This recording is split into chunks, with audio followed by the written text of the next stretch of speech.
Okay, there we go. I think so. I think so. Yes. All right.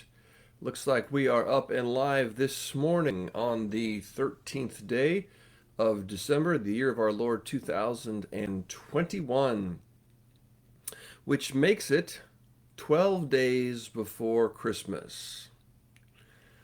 Hopefully that doesn't cause anybody any angst or anxiousness this morning. But yeah, just a little under 2 weeks here before we officially celebrate the birth of Jesus Christ.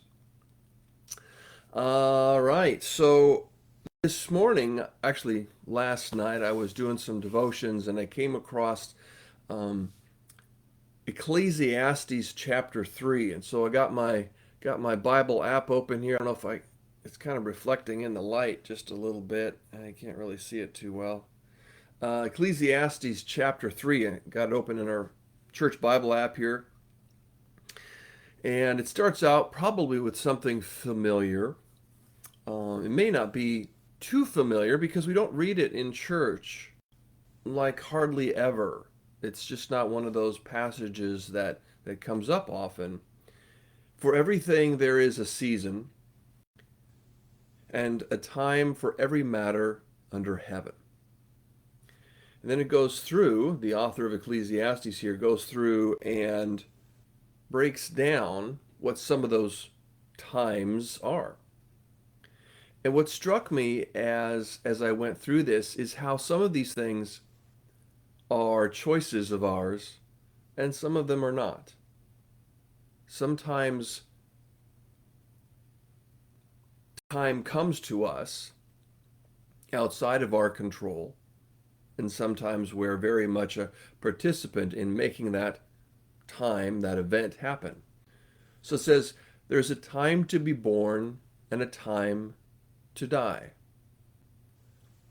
Those things are completely out of our control, but there's still a time for it.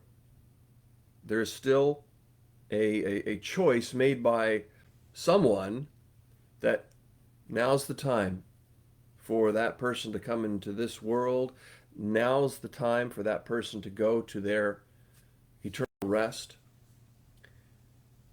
There's a time to plant and a time to pluck up what is planted.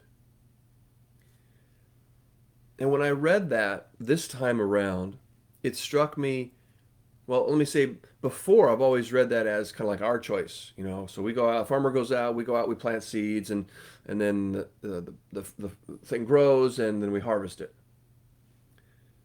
Well, maybe not.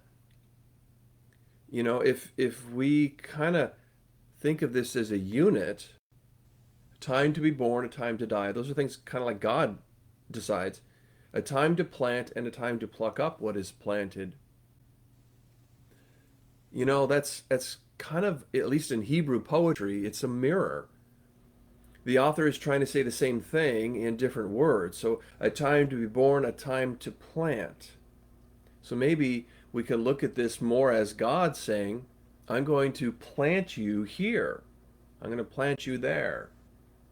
And I want you to grow there, live there, grow there.